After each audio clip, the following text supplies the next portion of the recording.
Kami menikah 30 Januari 2010. Saat itu memang usia kami di usia 24 tahun. Kami menikah dan layaknya pasangan yang sudah menikah pastinya merindukan kehadiran seorang anak.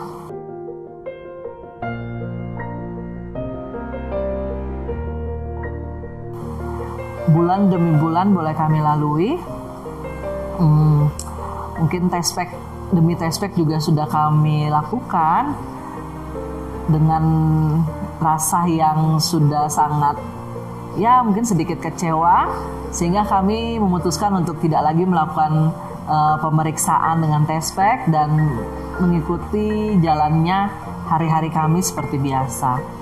Memasuki di bulan keempat dan 5, di situ memang peristiwanya saya mengalami menstruasi yang tidak teratur.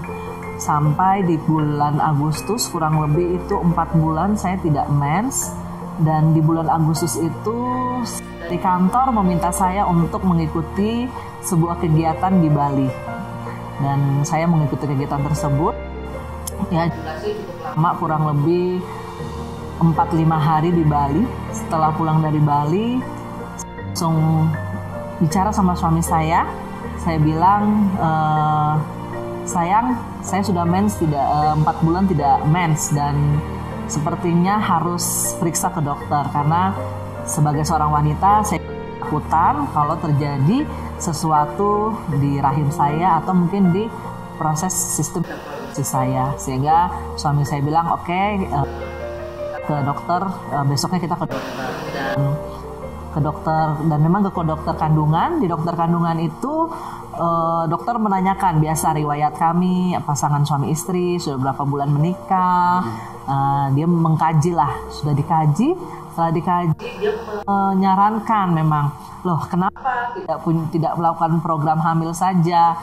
Ya karena saya sudah melalui beberapa bulan dan memang sedikit lama dan itu sudah membuat saya tidak terlalu berharap lagi, sehingga saya bilang sama dokternya, dok nggak usah mengalir saja, saya cuma butuh mens saya ini bisa lancar saja.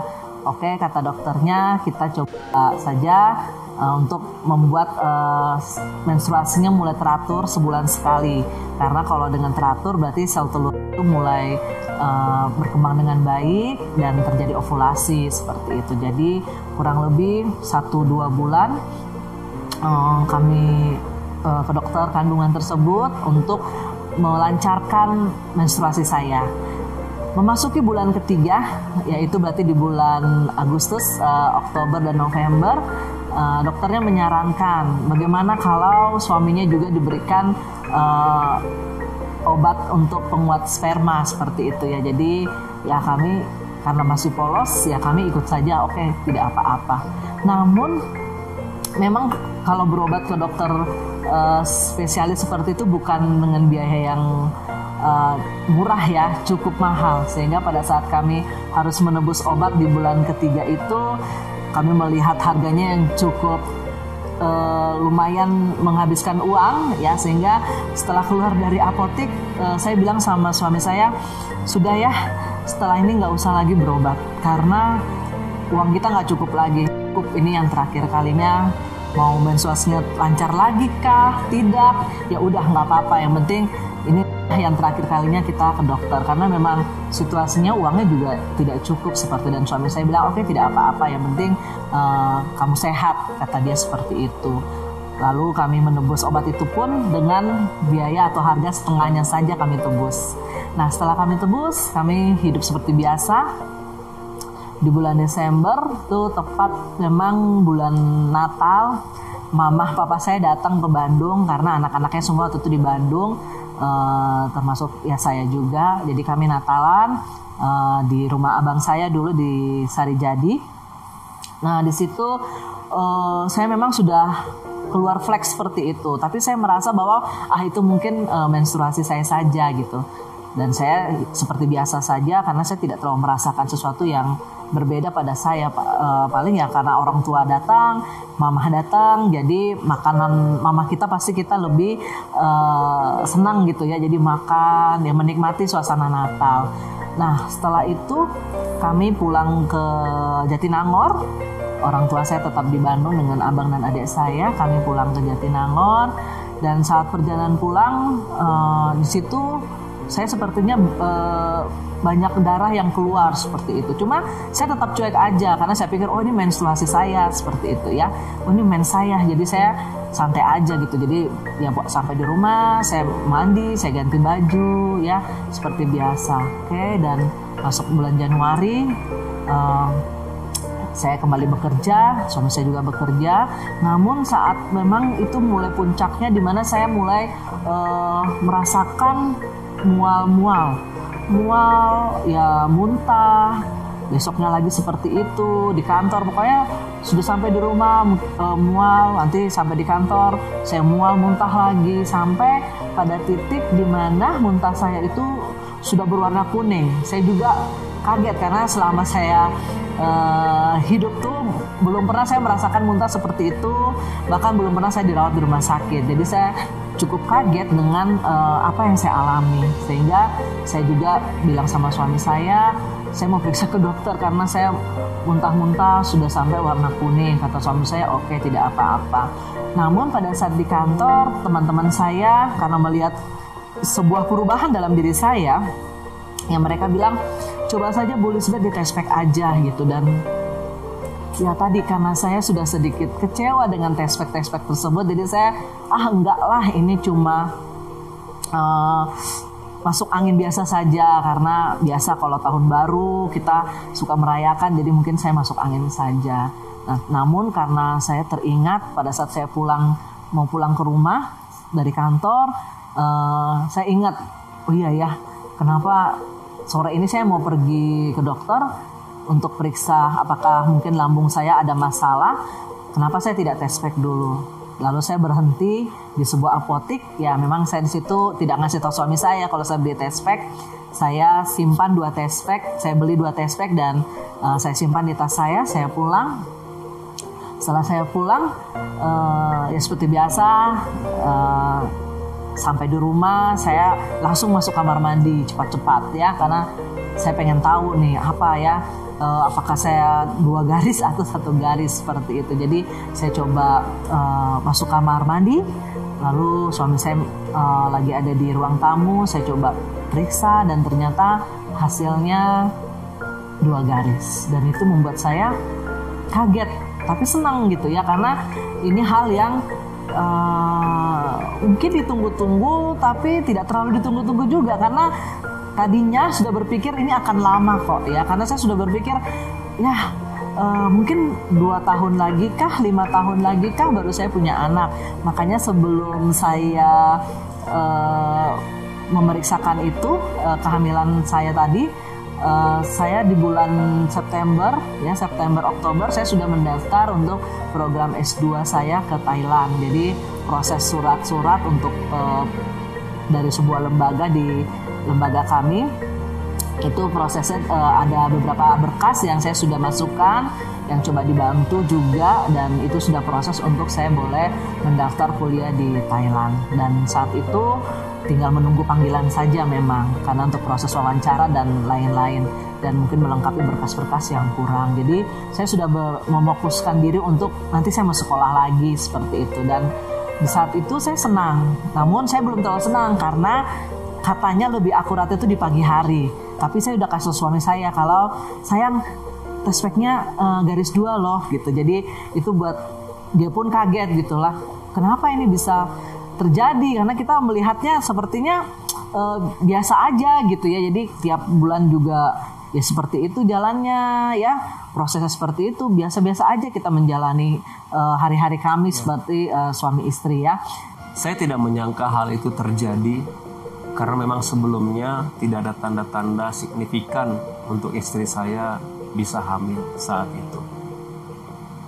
Lalu besok paginya berharap bisa bangun lebih pagi supaya kita bisa periksa kembali. Dan di jam 4:30 subuh saya kamar mandi, saya tes pack lagi dan ditegaskan kembali dengan 2 strip lagi. Dan itu membuat kami juga bersyukur dan sangat senang, dan kami memberitahukan kepada pembimbing rohani kami, kakak-kakak di dalam gereja bahwa kami diberikan atau sudah mendapatkan kehamilan seperti itu. Dan sorenya kami periksa ke dokter, dan jadinya saya tidak jadi periksa ke dokter umum karena ternyata mual muntah saya itu oleh karena kehamilan saya. Kami periksa ke dokter dan kondisinya puji Tuhan baik-baik saja. Dan itu tepat di tanggal 8 Januari kalau tidak salah, 8 Januari 2011 ternyata kandungan saya sudah berusia 8 minggu. Dan 8 minggu itu ternyata berarti sudah 2 bulan kandungan itu sudah ada janinnya. Minggu demi minggu boleh saya lalui, namun mungkin ada banyak hal yang membuat saya sedikit lelah karena di saat itu kantor saya memang sedang ada proses akreditasi, jadi memang sedikit menyita energi saya ya. Jadi saya harus lakukan itu karena kewajiban saya sebagai karyawan. Saya bekerja, tapi dalam pekerjaan saya mengalami pendarahan. Saat saya pendarahan, saya minta istirahat seminggu. Namun pada saat saya lagi istirahat di rumah, ketua pimpinan saya nelpon saya. Ya, di saat itu dia memang belum tahu kalau saya itu hamil ya. Jadi dia nelpon, tanya kabar, di mana? Saya bilang saya lagi di rumah, lagi istirahat. Terus dia cuma bilang besok Bu Lisbeth berangkat ke Jakarta untuk tes wawancara untuk kuliah S2-nya ke Thailand. Nah di situ saya tambah kaget lagi ya, karena berturut-turut Tuhan tuh ngasih berkat ya. Tuhan kasih berkat anak, Tuhan kasih lagi nih saya sekolah. Namun karena saya melihat kondisi saya di saat itu lagi bed rest karena pendarahan, jadi saya langsung saja mengatakan kepada ibu ketua saya kalau saya seperti tidak mengambil program S2 tersebut karena saya mau fokus untuk kehamilan saya. Karena itu adalah pilihan dari saya ya, ibu ketuanya mengizinkan, ya sudah tidak apa-apa kalau memang Lisbeth belum bisa menjalankan 2 bagian seperti itu. Jadi keputusannya saya tidak mengambil S2 tersebut dan saya fokus untuk bisa menjalankan kehamilan saya. Setelah seminggu saya istirahat, saya bekerja kembali ya. Saya bekerja lagi, terus saya pendarahan lagi ya. Dan pada saat pendarahan itu saya kaget, di pendarahan yang kedua tersebut saya kaget. Kenapa? Karena pada saat saya pendarahan itu seperti keluarnya bukan lagi darah ya, tapi seperti gumpalan darah. Jadi itu kalau misalnya teman-teman pernah makan ati ampela atau ati ampelanya masih utuh, seperti itu besarnya. Itu buat saya kaget dan saya menangis gitu. Saya bilang, "Hah, berarti ini keluar dong janinnya." Wah, berarti nggak ada lagi anak saya dong gitu ya. Itu sempat dalam pikiran saya seperti itu. Cuma entah kenapa roh saya tetap bilang enggak, hidup kok gitu. Jadi tapi ini ada gumpalan gitu. Dan saya panggil kakak ya, Kak Cika, saya telepon, kasih tahu. Kak Cika datang ke rumah, Kak Cika juga lihat dan wah ini harus cepat ke dokter, kata Kak Cika ya. Saat kita melihat janin tadi yang berbentuk seperti ati ampela tadi, saya segera langsung masuk kamar sebelum kita pergi ke dokter untuk memeriksakan. Di kamar saya berdoa sama Tuhan. Saya bilang, Tuhan, saya tidak percaya janin itu secepat itu keluar, dan saya nggak percaya itu janin. Saya percaya anak saya masih ada di dalam kandungan istri saya. Dan saya melepaskan iman, saya juga melepaskan kepercayaan saya sama Tuhan. Saya pegang janji Tuhan bahwa saya akan punya keturunan yang luar biasa, yang akan bisa melanjutkan pekerjaan Tuhan di masa depan. Saya pegang itu dan saya cuma percaya pasti tetap ada dan masih ada di dalam kandungan istri saya. Jadi kita ke dokter, kita periksa, ternyata dokternya bilang aman kok gitu ya. Jadi aman kok, masih ada. Nah tadi ini apa berarti ya? Ya sudah, itu dibuang aja kata dokternya ya. Jadi aduh puji Tuhan, jadi masih ada ternyata janin itu di dalam perut saya. Setelah itu dokternya cuma menyarankan yaudah istirahat aja Bu, 2-3 hari dulu istirahat seperti itu.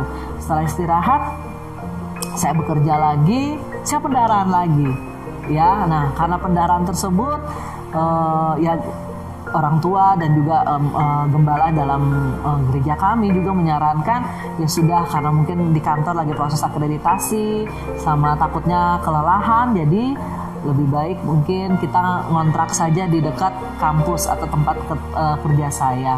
Jadi kami ngekos, sudah di DP tuh pembayarannya untuk 1 bulan.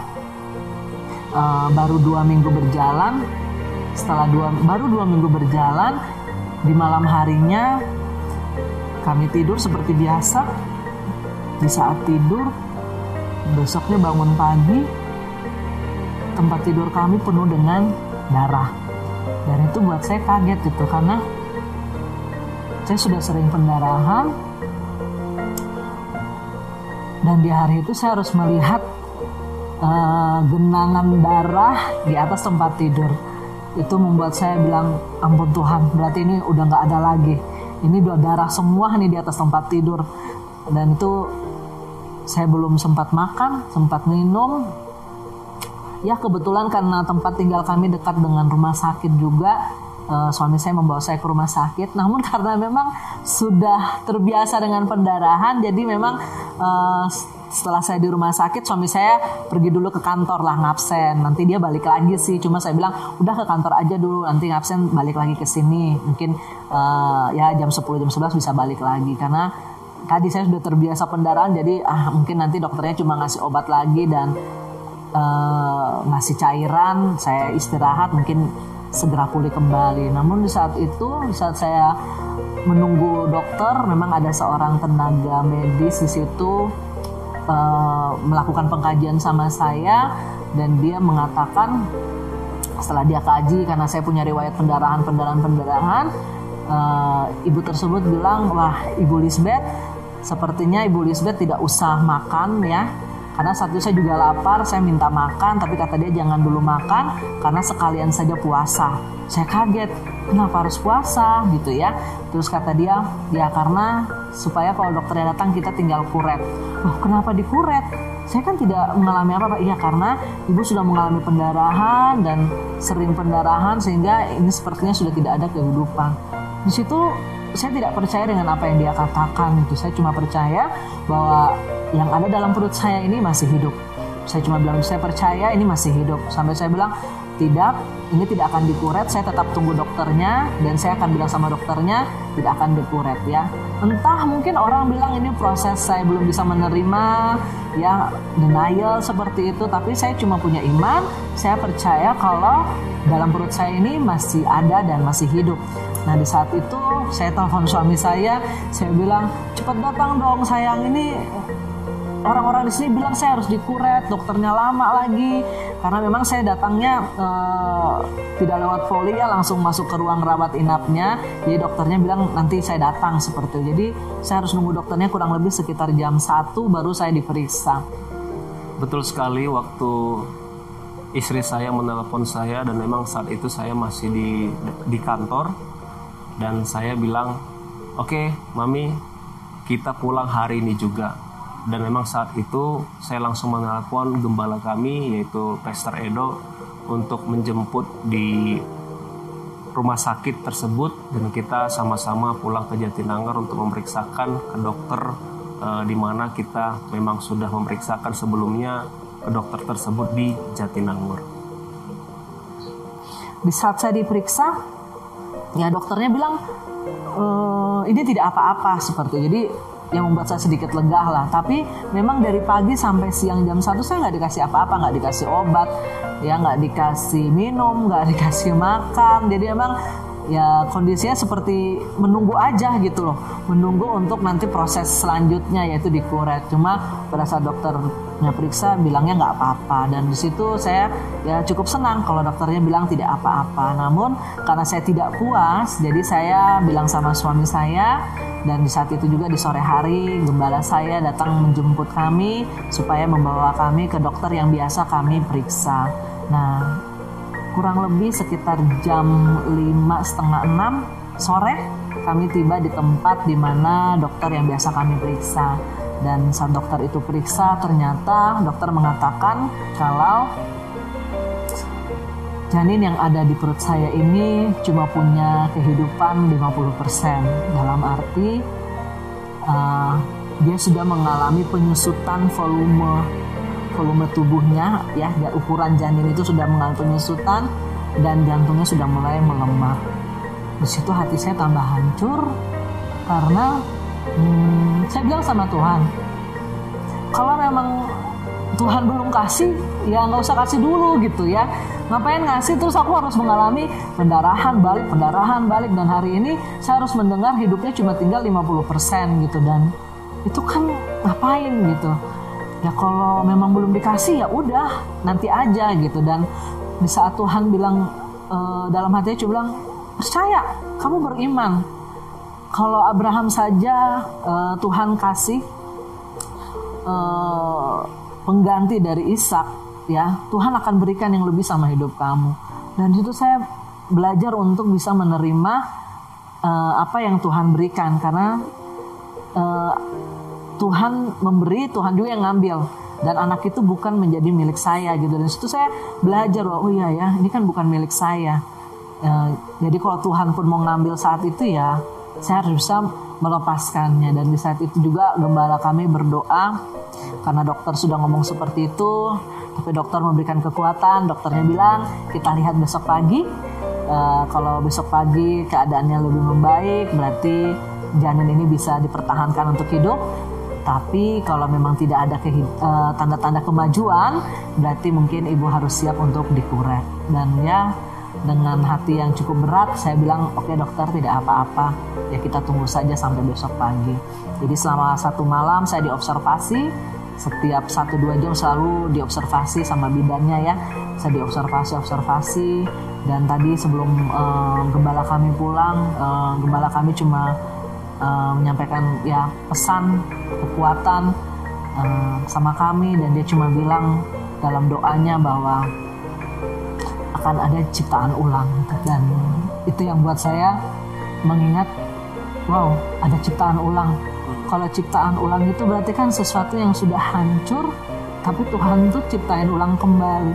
Entah di dalam perut saya dia udah berwujudnya kayak gimana, tapi dalam doa dari gembala saya bilang ada ciptaan ulang, itu membuat saya, iman saya meloncat seperti itu. Iman saya meloncat. Saya yes amen, karena saya percaya ada ciptaan ulang yang Tuhan berikan bagi janin yang ada di perut saya. Dan kami berdoa, setelah kami berdoa, ya inti dari doa itu ada ciptaan ulang, kuasa mujizat akan terjadi. Setelah itu gembala saya pulang, ya kami berdua harus tinggal di tempat tersebut, ya di rumah sakit tersebut. Kami ya semalaman kami berdoa bersama-sama, kami berbahasa roh, dan saya berdoa sama Tuhan. Ya suami saya mungkin karena dia tiduran sambil duduk, dia sudah tertidur, tapi di malam itu saya berdoa sama Tuhan. Saya ajak janin saya berbicara. Saya bilang, kamu hidup, kamu bangkit, kamu pemenang, ya. Saya cuma bilang itu sama dia dalam perut saya. Entah itu ada yang dengar atau enggak, atau suami saya dengar, saya cuma bilang sama perut saya pegang, saya bilang, kamu hidup, kamu bangkit, kamu jadi pemenang. Ya, saya bahasa roh. Di malam itu saya berbahasa roh, saya bahasa roh. Saya bangkitkan iman saya. Saya percaya Tuhan ada mujizat. Saya percaya ada mujizat yang akan terjadi. Saya percaya Tuhan tidak mempermalukan anak-anaknya. Karena di saat saya berdoa itu, Tuhan ingatkan saya di Kejadian 2 ayat 7. Bilangnya seperti ini ya, saya bacakan. Kejadian 2 ayat 7.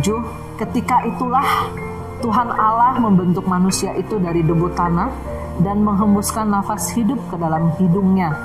Demikianlah manusia itu menjadi makhluk yang hidup. Saya percaya di malam itu saya bilang, Tuhan, kalau hari ini dia sudah tidak ada kehidupan, saya minta nafas yang baru yang Kau hembuskan dari Kamu langsung Tuhan untuk hidup dia. Saya minta sama Tuhan, nafas Tuhan loh. Ya, saya minta sama Tuhan, kasih nafasmu untuk dia di hari ini. Saya percaya dia boleh hidup. Saya percaya dia boleh hidup. Wow, itu iman seorang ibu ya. Entah, saya belum tahu besok pagi itu apa hasilnya.